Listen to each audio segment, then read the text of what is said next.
Darwin Platform Group of Companies is one of the fastest growing diversified Indian conglomerates with global footprints.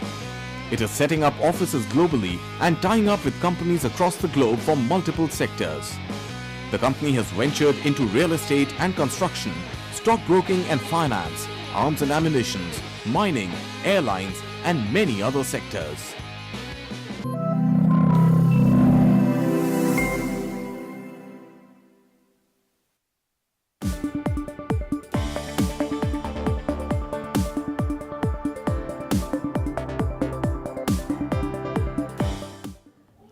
Good afternoon, ladies and gentlemen. Welcome to our special edition of Market Masters, where you get to meet the finest brains that manage money on Dalal Street.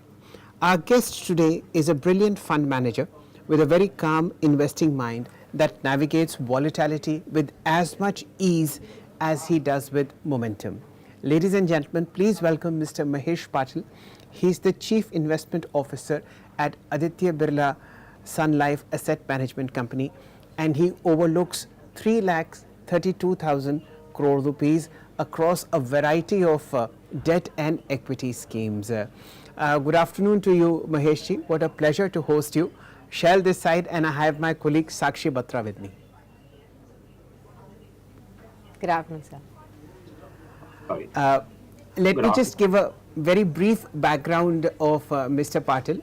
Over the last 19 years, almost 2 decades, Mr. Patil has worked with Aditya Birla Sun Life Asset Management Company in various capacities. At the moment, he is the Chief Investment Officer. Before ABSL, Mr. Patil was working with various brokerages such as Motilal Oswal Securities and Parag Parikh Advisory Services. He's had a stint with the Reliance Group as also with the Tatas, and he started his career in 1989 as a computer engineer with a company called CMC Limited, which was later taken over by TCS. Mr. Patil, with that background in mind, a very warm welcome once again.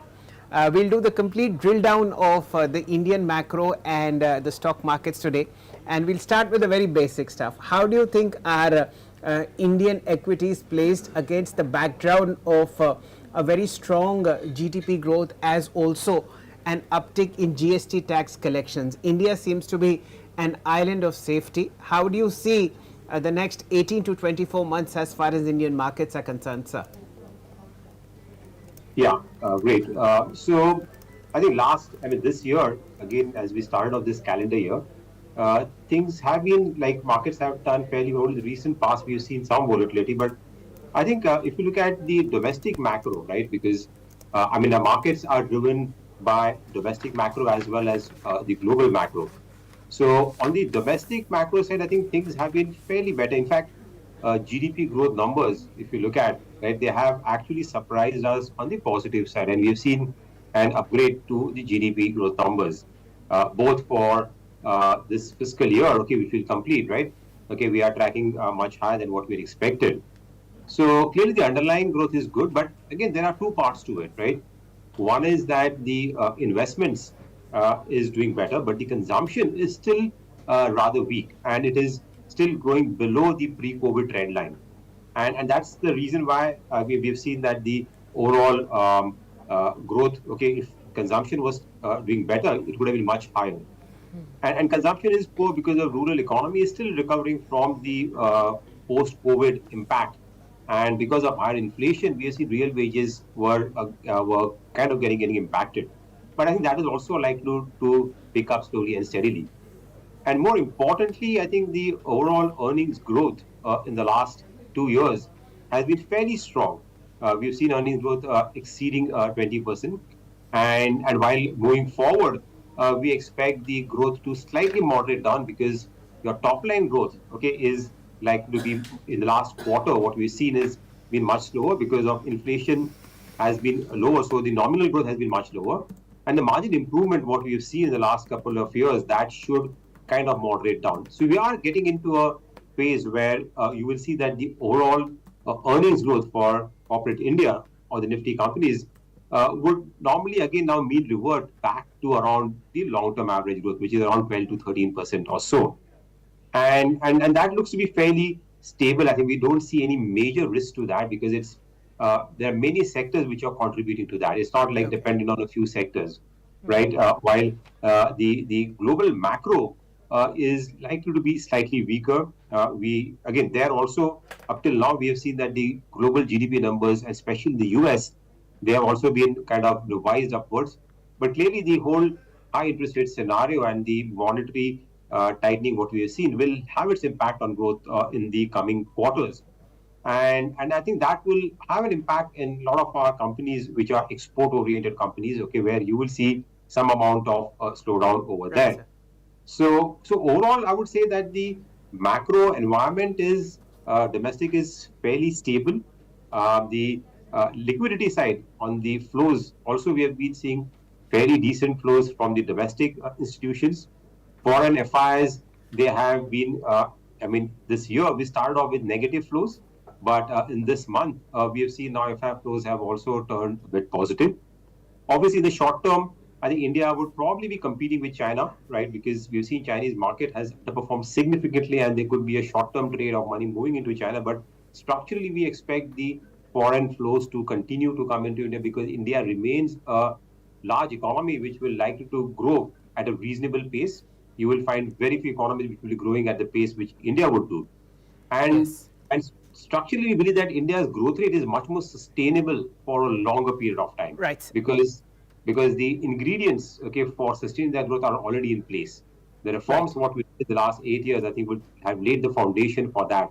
And that's the reason why I think the long-term story for India remains fairly strong. Absolutely. And valuations are slightly above the long-term average. We've seen because of the money flow which came in. Okay, there is some moderation, but again, we think that for the Nifty and the large cap space, I think the valuation is not that expensive. They're only slightly above the long-term average. So one can expect the market returns going forward, okay, assuming there is no PE re-rating, to be probably in line with the earnings growth traction what you would see in the coming years. Okay. So at the moment, earnings are growing at above 20%, and you like to see them again near the long-term average of 12 to 13%. This is where the markets will come. I think the earnings growth in the past 2 years, if you look at it, post-COVID, right, 22, 23, they have been compounding. Currently, this year, okay, we would expect growth to be around, say, 16, 17% in that range. But I think going forward next fiscal year and over the next 2, 3 years, we think it should probably be slightly above your nominal GDP growth. Fine. Which will, okay. Your nominal GDP growth will be somewhere around 11% or so is what one expect. Fine, sir. Let me just start this conversation by addressing the elephant in the room, which is the stress tests that were mandated by the sector regulator to get a sense of how strong this rally or how big this bubble was in the mid cap and the small cap space. One, how has Aditya Birla Sun Life Asset Management Company fared? And two, what do you think about how small caps and mid caps are now, given that the main indices and lots of stocks have corrected fairly sharply over the last 2 weeks? Yes, so I think last year was characterized by not only the market doing well, but within that, we saw that there were large macro trends which play out. We saw a few sectors, right, themes being disproportionately outperforming the benchmark. Like, for example, the capital goods sector, the real estate sector, the PSU stocks. And on a broader market, we especially saw the mid cap and small cap space giving returns more than twice that what the Nifty returns came. And again, that was driven to a large extent not only by earnings growth, but more so by the large inflows which came into the mid cap and small cap funds, which was kind of record levels what we've seen. And as a result, what we've seen is that if you look at it the last 2 years or last 3 years, the returns on the mid cap and small cap space, if you dissect that, then almost 50% of that would have come in from earnings growth. Your earnings growth also has been fairly strong, but say 50% would have been coming in because of the re-rating, P re-rating or multiples. That means the stocks have become more expensive. Whereas on the large cap space, what we observed was, to a large extent, the returns were driven by earnings growth.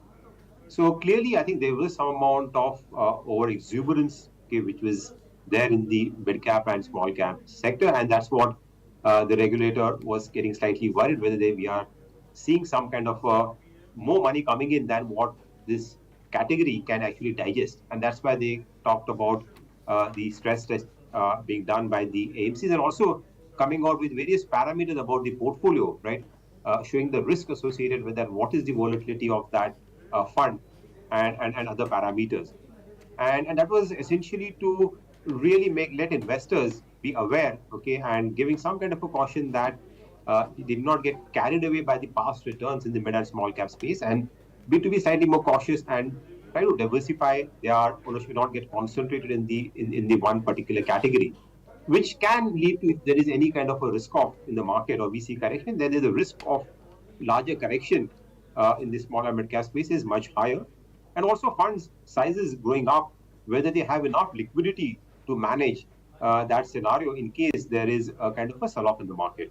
And that's the kind of genesis of this stress testing results, where you need to disclose what is the amount of portfolio, okay, you can liquidate, right, over the next, say, 10 days or over the next 15 days, right? So that is where, from our perspective, Aditya Birla Sun Life AMC, our mid-cap or small-cap funds, I think we have managed these funds in terms of risk framework or liquidity-wise very, very finely, very, very sharply.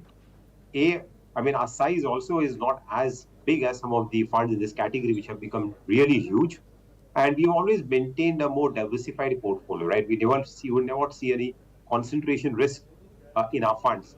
So as a result of that, I think if you look at the outcome of the stress testing results for a small cap fund or a mid cap fund, we would probably be lower than the median. So which means that our liquidity profile of our funds is much better to handle any kind of shocks in the marketplace. Mr. Patil, very good afternoon to you. You know, on this investing in mid and small cap space, I've got a question from our viewers and I'd like to put that across to you. From New Delhi, we've got this question from Deepak Kumar. He wants to know from you that I was sitting on good profits in small caps, but now they are correcting. Should I book those profits and shift money to large caps? What would your advice be?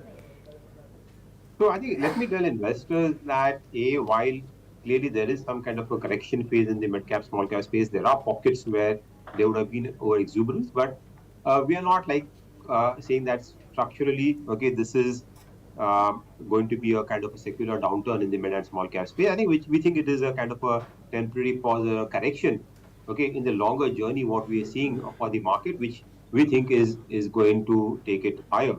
So, and again, mid and small cap companies, there are good companies, okay, which are doing well, where the earnings growth is strong, and the Indian economy does well. You'll see a lot of mid cap and small cap exhibiting better earnings growth.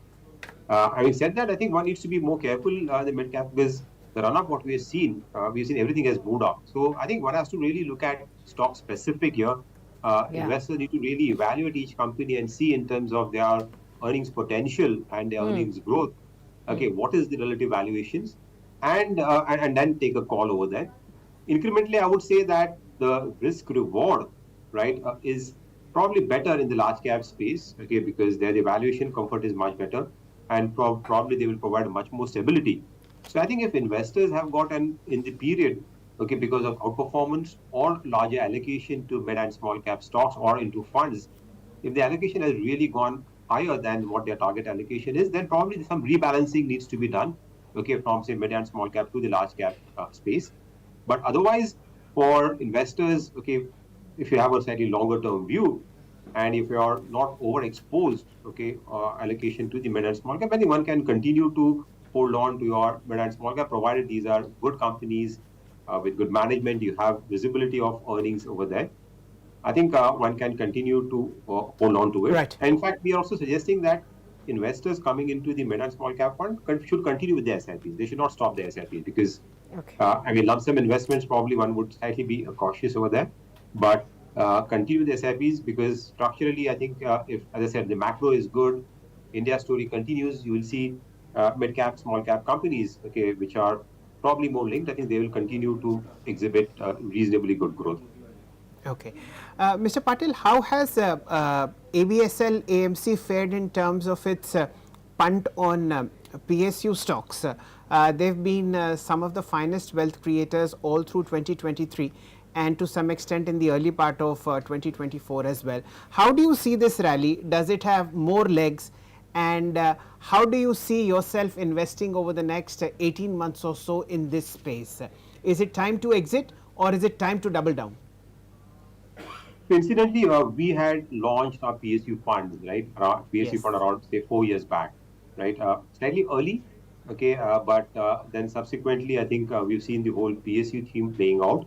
I mean, there were two reasons to that, I would say. One is obviously the government itself trying to really create more value in the PSU sector. We've seen really from the top of the government, there has been clearly mandate for the PSUs to improve their performance, better capital allocation decision, strong dividend payout policy, okay, which is in place, and also urging the companies to really invest and grow. And obviously the government agenda of trying to unlock value through, privatization, which is still not played out to that extent. But clearly, we've seen an improvement in the performance of the PSUs, which has been one of the primary reasons. But also, in the last 1.5 years, 2 years, we've seen the value theme has done very well. And the PSUs were typically value stocks in terms of low price to earning, low price to book. And these stocks hadn't done much in the last 7-8 years, right? So there was clearly, when the value theme starting to play out globally as interest rates peaked out and started to move up, growth stocks started to correct, right? And value stocks did well. And PSU stocks, being a part of that, also participate in that. So these are the two main reasons contributing for the outstanding performance of PSU stocks in the last 2 years. In fact, we have a PSU fund which until a few was one of the top performing funds, okay, across categories. Having said that, we think that the big amount of re-rating which is there, or undervaluation which was there in the PSU stock, has been to large extent been taken care of, and also the catch up. Although I would say that still the underperformance of the last 8-10 years, okay, it's still not caught off fully. But I think the overall growth profile also in some of the PSU stock has improved than what it used to be around, say, 3-4 years back. We've seen that in the power sector. Okay, we've seen that in the metal space. We've seen that in the defense sector, in the capital goods sector. And most of these companies are core to the economy, right? PSU stocks. And the economy, as long as the economy does well, you'll see reasonable growth. They will never be high growth stocks.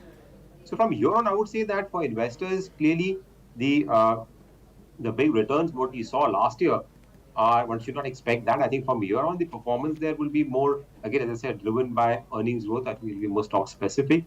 And we still see a reasonable growth there, not a very high growth. Some of the companies are still relatively, on an absolute basis, PE price to book, are not really that expensive compared to the historical averages. Okay, they would look expensive. The earnings yield or dividend yield of some of the companies is fairly reasonable. So I would say that without keeping too much high expectations, I think one can continue to stay invested. But clearly, in a few pockets like defense, for example, we think there is slightly overvaluation because of the strong kind of outlook in that sector. But by and large, I think we think that the stocks are kind of reasonably priced, okay, now, and if you're okay with moderate returns with reasonable dividend yield and a margin of safety, then I think PSUs can still be a part of your allocation. Again, one can continue to hold on to these funds, but incrementally, I would say that one need to diversify now, because I think the larger re-rating story and this thing has kind of played out. Okay, I think in hindsight, it was the perfect time to launch the PSU equity fund by Birla Sun Life in 2019, Sakshi. Mr. Patil manages 3,300 crores under this umbrella. And hold your heart and breath, the 3-year CAGR on this fund has been 40%. So kudos to you. You really sort of rode this fantastic rally, and from now on it's moderate to decent returns at this level. Mr. Patil, let's now get down to your biggest flagship fund, of which you have been at helm over the last 18 years, which is the Birla Sun Life Frontline Equity Fund. About 26,000 crore rupees is what Mr. Patil manages here. And again, the fund was in somewhere in the late part of 2002. So we have a 22-year history of this fund, and now please hold your breath. If you had invested 1 lakh rupees in this fund right in the beginning of the month when it started, that amount had been 43 lakhs, and if you had put in a simple SIP of 10,000 rupees each, those 25 lakh rupees today would have been 2 crore rupees. So again, a fantastic performance coming in from Aditya Birla Sun Life Frontline Equity Fund. If we look at this one, Mr. Patil, you are very heavily in favor of banking. As far as financials are concerned, you are overweight there compared with category average as well. How do you think private sector financials are going to pan out over the next 18 months or so? Your 2 top picks in this fund are of course HDFC Bank and ICICI Bank. Yeah, so I think you're right. I think this fund has got a very long track record and pretty long record of consistency. But see, banking sector, while it looks high, it's compared to the benchmark, we are currently neutral. So we have over the last 1 year reduced our banking and financial services exposure a bit. We'll be probably just in line or slightly above the category average. And the banking sector, if you look at, it's been 2 parts to it. One is the PSU banks and the private banks. PSU banks have done very well last year, in fact, outperforming the private banks on the back of the strong credit growth. But more importantly, the fact that they have seen decent margin expansion because of the rising interest rate scenario. And more importantly, the NPAs, right, have come down significantly. We are going through currently a cycle where the NPA cycle is very benign, and that's benefited the PSU banks. So we have also played the PSU banks in the early stages of rally. Okay, in our funds you would have seen that. But private banks have not done as well. Okay, while the performance has been steady, but I think there is some amount of pressure there because of foreign selling, which we have seen in some of the large banks, right, which has been there. So I think going forward, we believe that the private sector banks, the biggest challenge for them is the deposit mobilization. While credit growth has been strong, the loan to deposit ratio for the private banks is slightly on the higher side. And in the current scenario where there is tight liquidity conditions, I think there is some struggle to grow your deposit side. And that's where I think the banks are facing a challenge. I think, but banks with a good liability franchise, I think will do well in this current environment. And we think that the banks now, private banks, are reasonably priced, right, compared to their historical. That's one pocket of the market where the valuations are not really stretched, is what we think. And the broader economic growth, I think, will continue. While up till now it has been driven by your retail credit growth. Corporate side, I think, which has been fairly weak, is we expect that to pick up slowly as the capex cycle starts to move up. So I would say we are fairly constructive, okay, on the banking and financial services sector going forward from here.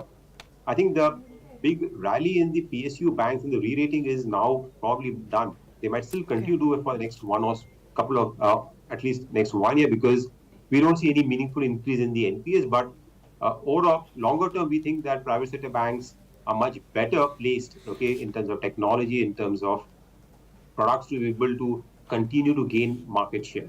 So incrementally, I think our larger bets will be on the private sector banks compared to the PSU banks. Okay, point taken right there, sir. We'll take some more questions from our viewers with you now. From New Delhi, Preetham wants to know from you, sir, that which are the sectors that you believe are poised to move up post the elections, and are there any sectors that you would advise investors to start building positions even before the elections? Yeah, so I think clearly, I think the sector where we are seeing good traction, or at least the outlook there to be better over the coming years. One is, and the broad theme, 2 or 3 themes, 3-4 themes which we like. One is the investment theme. Clearly, the whole manufacturing, the focus on domestic manufacturing, and the pickup in the investment cycle, we think that's likely to continue. Private sector capex also, we think post elections that can gain some traction because the ingredients are in place, right, in terms of strong balance sheets of the banks to be able to lend. Corporates have delevered significantly in the last 3-4 years, especially post-COVID. So they are in a position to now reinvest. The capacity utilization levels are now hitting for the country as a whole around 76-77%. So we think that is a space, okay, which will do well. So that includes industrials, power sector, right, and the infrastructure space, and that's the sector which looks promising. We are still not, well, stocks have run up quite a few in this space, but outlook-wise, we think we are still at the early stages of the recovery in that space. Another sector which we like is consumer discretionary consumer, because I think India is at a point where uh, discretionary consumption is going to go at a much faster pace, and it has been doing so because Which consumption? as your per capita income goes up, especially above say $3,000, we see spends on items besides your day-to-day items like okay, food, clothing, anything. You start spending on discretionary items, whether it's in the consumer durable space, retail, spending, eating outside, travel, tourism. So all that space is likely to see a long-term secular growth in India, and that's a sector which one can build a good position from a longer-term perspective. Let me caution you that currently this sector is going through some amount of a slowdown and pain. We haven't seen some of these companies in that sector haven't done as well. But we think it's a temporary phase. I think we've seen the slowdown. As I said, the post-COVID recovery hasn't been as strong. But long-term structurally, there's a good theme we think will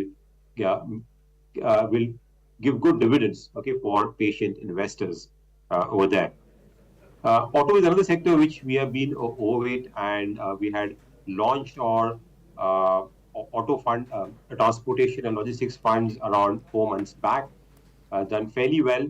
And within that auto sector, we think the four-wheeler and two-wheeler sector will do relatively better.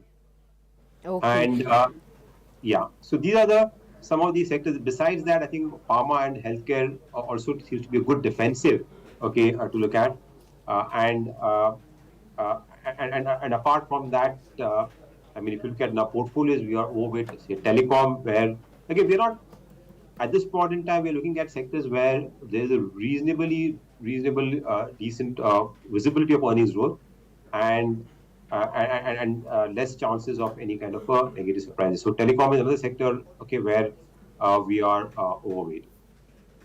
Okay, so those are the sectors that you're overweight on. There's one question related to autos that has come from our viewers, and I'd like to take that with you. From New Delhi, Fareed wants to know from you, that is electric vehicles a promising theme that one should look at investing in, or one should stay with the traditional OEMs and the auto ancillary companies? How would you advise investors to go about it? In the auto sector, again, as you know, there is a lot of disruption which is happening because of electric vehicles.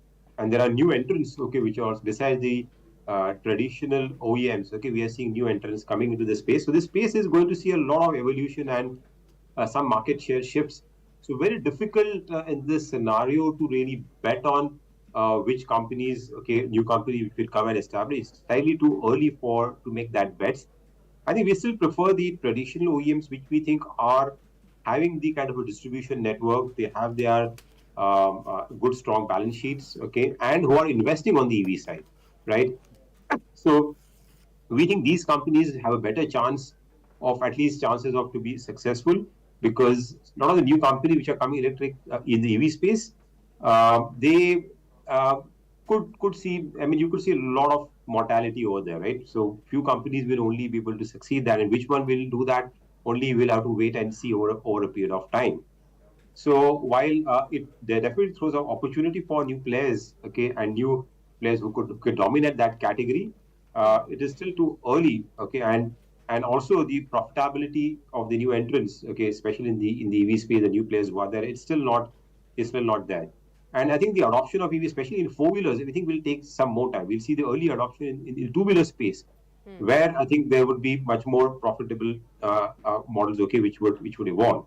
But our preference will be more with the existing OEMs, which are actually having a roadmap and are investing into the EV and can able to really do that transition, okay, much better. Okay, I'll take one more question from our viewers list and then we'll move on to our questions. This one is coming in from Noida, from Athar. He wants to know that since gold, equity, Bitcoin are all rising at all-time high levels, is it time to rejig one's portfolio, and which of what to add right now? What is your advice to new investors? So I mean, interestingly, what we're seeing is that across, I mean, asset classes, everything is doing well, right? We've seen gold do well, Bitcoin do well, equities do well, and even bonds are doing well now, right? Yeah. Because interest rates have peaked out, the carry is good, and rates like, look at, we've seen some rally in the bonds also. So this is a period, normally we don't see that all asset classes because they are slightly not exactly correlated. But I think in this kind of an environment, I would say that it's better to diversify, right, across asset classes. I think the outlook, say for equities, at least Indian equities or bonds, also fixed income, gold also as a hedge against any kind of a geopolitical risk. Okay, Bitcoin is something which I don't really understand because it is more driven by demand, supply rather than any kind of fundamental. So we'll keep that as an asset class away from that. I think there I would not be, I think, be as constructive, especially after the recent rally. But across the other three asset classes like equity, gold, and fixed income, I think it makes sense to. I think the risk reward there across these things are fairly well balanced. Okay, it's based on the risk associated with each of these asset class. So it's best to approach that through, say, a multi-asset fund, or I mean, either you can diversify yourself or through a multi-asset fund, okay, which has got exposures to all the three asset classes. I think that's a good way of really to play across these and take the benefit across the outlook in these both in all these three asset classes. I mean, we don't expect any large outperformance from any of them from here because there is, I mean, the risk reward, as I said, is fairly well balanced. So based on a risk profile, if you're able to diversify across, then that will give you a better outcome and reduce the volatility also. While they have been correlated up till now, but going forward, we know that, right? Gold and this thing would probably be good whenever there is a risk of in the market, and bonds, okay, will do well, okay, when there is when rates starts to come off. So I think a diversification through a multi-asset fund will be a good approach for investors to be able to participate across these asset classes. Okay. Because you've touched upon bonds, Mr. Patil, let me just take this one from you. Ladies and gentlemen, of the 3,32,000 crore rupees that Mr. Patil manages, the debt portfolio is about 1,90,000 crores. So primarily, the emphasis is more on managing bonds money for retail investors as also institutions. Mr. Patil, we will be seeing India's sovereign bonds getting into the JP Morgan index this year, and this is just the beginning of probably a very, very long and large cycle of global interest coming into Indian bonds. How do you see this panning out over the next 2 years or so, and what would be your view on the 10-year yield as far as its output is concerned by December 2024? In effect, where are interest rates headed? Yes, I think interest rates again are a function of about inflation, right? How inflation behaves, because that's how central banks use interest rates or the policy rates to really tame down inflation. The good news is that inflation is now moderate, now especially the core inflation. So the core inflation, if you look at in India as well in the US, is clearly now heading down and it's within control. We see these bouts of increase because of food inflation, but we think that inflation would be probably reaching its target, like in India, RBI target of 4% by the end of this calendar year, somewhere, not exactly, but slightly around that level. And we think that the policymakers will start to cut interest rates, and India will not be in a hurry, right? Will probably follow it. We'll see the US first start to cut interest rates sometime in the latter part of this calendar year. We expect rate cuts to only happen in the next calendar year, early part of the next calendar year. And we don't expect a very large, we'll see in India, it will be most likely a shallower rate cut cycle, but clearly the bonds rates have peaked out, right? And with inflation remaining under control, we think there's a good probability of rate cuts down the line. So in this scenario, okay, okay, we would expect that the bond yields, okay, should start to come down. Obviously, the other factor, okay, which drive is the demand supply, right? So on the demand side, we see the, as you rightly said, the India's inclusion in the JP Morgan Global Bond Index is expected to see a inflow of around, say, and also with other indices also coming in, more than $30 billion. We already seen some pre-positioning and some inflows in the last year till date into the fixed income side from the foreign investors, and that is going to be supportive for bond yields to come down. Also, the government is also in a fiscal consolidation path. We've seen the fiscal deficit. Okay, this time the government chose to bring it down and also further bring it down to around 4%. So the pressure on the bonds, right, on the government side, I think will be slightly lower.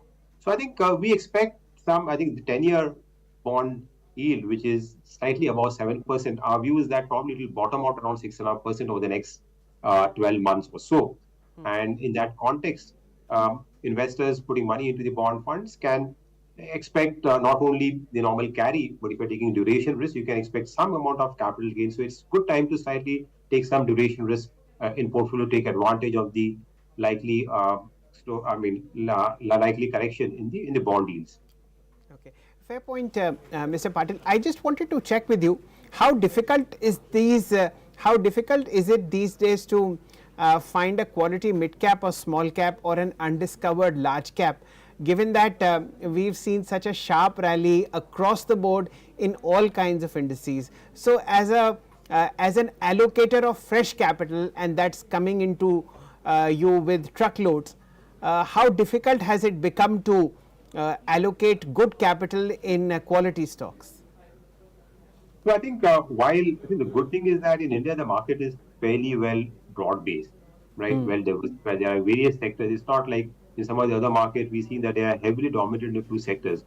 The beauty of India is that there are a lot of smaller sectors which are there where the outlook is improving, or you could look at. I mean, you have to keep on, especially in the mid cap and small cap. It's all about hunting new ideas. You're right. Okay, in the large euphoria, there's very little pockets of undervaluation or underexplored, but that's the nature of it. We need to continue to meet companies and do a lot of groundwork, because valuation is about what the market knows. We have to look at slightly beyond, right, currently what we see, and look at what are the trends, okay, which could emerge, and look at the bigger picture, right, where the scenario is going to be, say, not next 1 year, 2 year, but next 3 to 5 years. I think increasingly, I think we need to also take a slightly longer term view at these levels of market, right, to be able to look at which companies or businesses which will continue to surprise positively, or businesses which can disrupt or which can probably go faster than the industry rate. I think that's a kind of a continuous exercise, okay, which we keep on doing and assessing them, and look at which companies can potentially surprise, and where that's where the the potential returns or under the discovery, okay, of returns can happen going forward. So, so I think in the large cap sector, I would say that the probability of finding ideas, okay, which are probably more reasonable, okay, compared to the outlook, I think is much better at this point in time. And there are, like for example, banks, if you look at it, they haven't done as much, right? While you've seen the earnings growth, so they're probably they haven't really been carried away, especially the large banks I'm talking about, right? Just to give an example, where the valuations would be somewhere near, or even larger banks, okay, it would be lower than the long-term average. So I think we need to look at these trade-offs, okay, where valuation probably is reasonable, where the earnings outlook can surprise us positively, and that's where the mispricing can be there, where that's where the outperformance can come in. Having said that, I think we are willing in this current market environment. I think we are willing to pay a higher premium for quality stocks. Or when I say quality stocks, means companies which have got reasonably good return on capital employed, good cash flows, and with the management quality, okay, is superior. Because in this market, I think we think that with the kind of exuberance what we have seen in the last year and money flow, if you're there in the weaker companies, okay, then the risk of that is much higher. I think quality companies, we think even if they correct because of whatever short term, I think they're likely to bounce back much faster, right? So I think this is the time to curtail your risk in your tail positions or the marginal positions and focus on better quality names, even if they're not cheap, right? They are reasonably priced, slightly expensive, because that would hold you in better state, in case of market volatility. Okay. Mr. Patil, would you be comfortable telling us any top 2 or 3 risks that you see for the markets in FY25 now we are that approaching it? Of course, elections is one that is going to come soon, but apart from it, what could be the risks that could derail the bull run that we've been seeing unfold in front of us so far?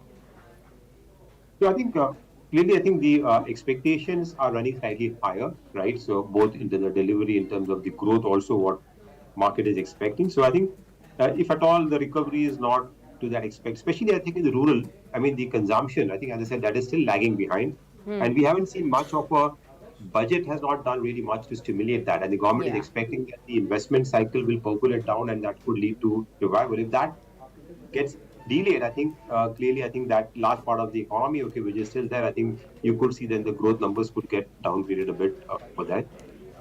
Secondly, is that I think if oil prices go up because of any geopolitical risk, that still remains, though I think we are in a period where more than 60% of the world economy is getting into elections, so nobody will want to see escalation in geopolitical risk. But okay, if that happens, then that could lead to escalation in the say fuel prices, and also again supply side disruption, right, which could mean that the inflationary pressures, okay, which were kind of getting now easing off, right, and we see inflation cooling down, I think that can again flare up. So the interest rate cuts which market is expecting, I think we might be in a scenario where rates could remain higher for longer, and which could impact growth not only in India but also globally.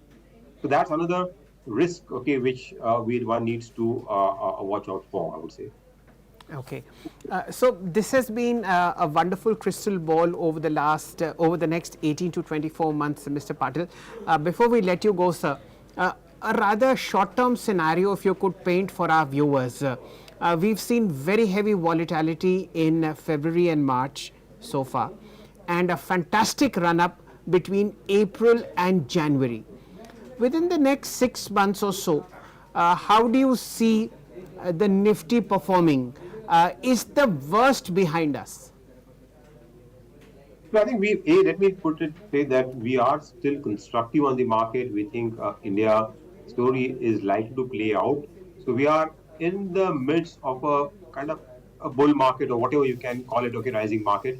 So there'll be periods of consolidation and momentary. After a sharp run, I think there is bound to be some volatility and correction, which we are seeing presently at this point in time. So in the near term, I think you might see some amount of correction, and within that, mid cap and small cap, as I said, because of the past run up, okay, what we have seen, and some kind of a caution now coming in, okay, in terms of the funds, okay, you could see probably higher volatility or probably some more larger correction.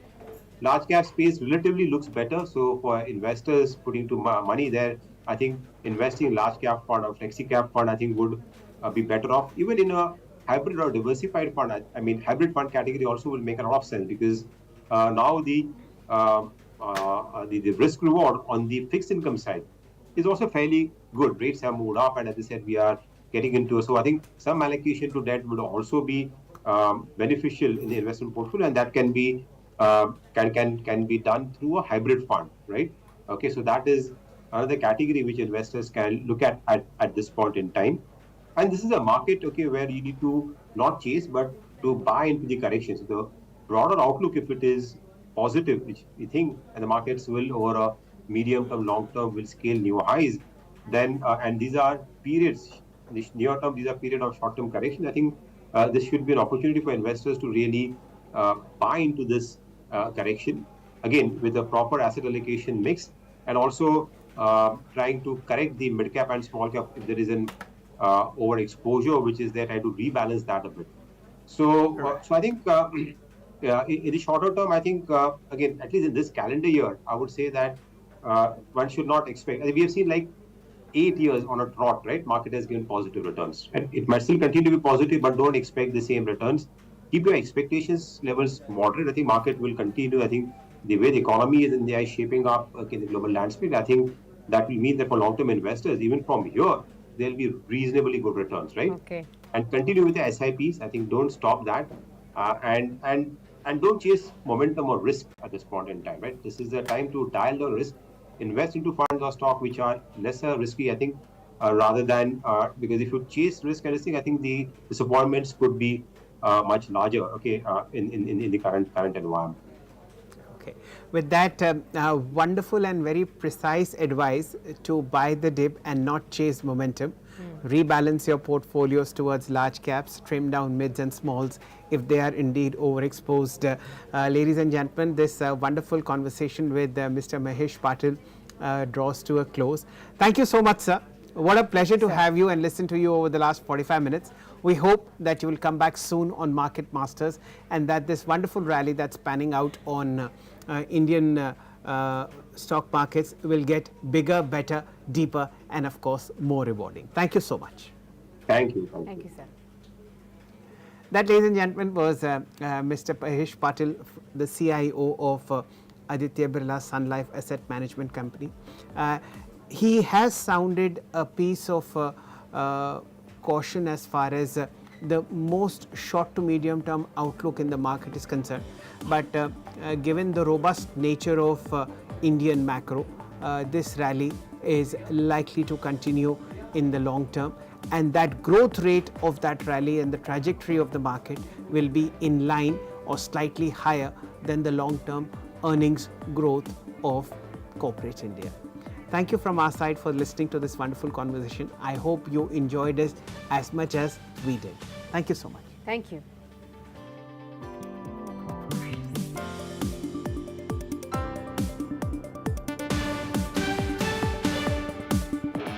Darwin Platform Group of Companies is one of the fastest growing diversified Indian conglomerates with global footprints. It is setting up offices globally and tying up with companies across the globe from multiple sectors. The company has ventured into real estate and construction, stockbroking and finance, arms and ammunition, mining, airlines, and many other sectors.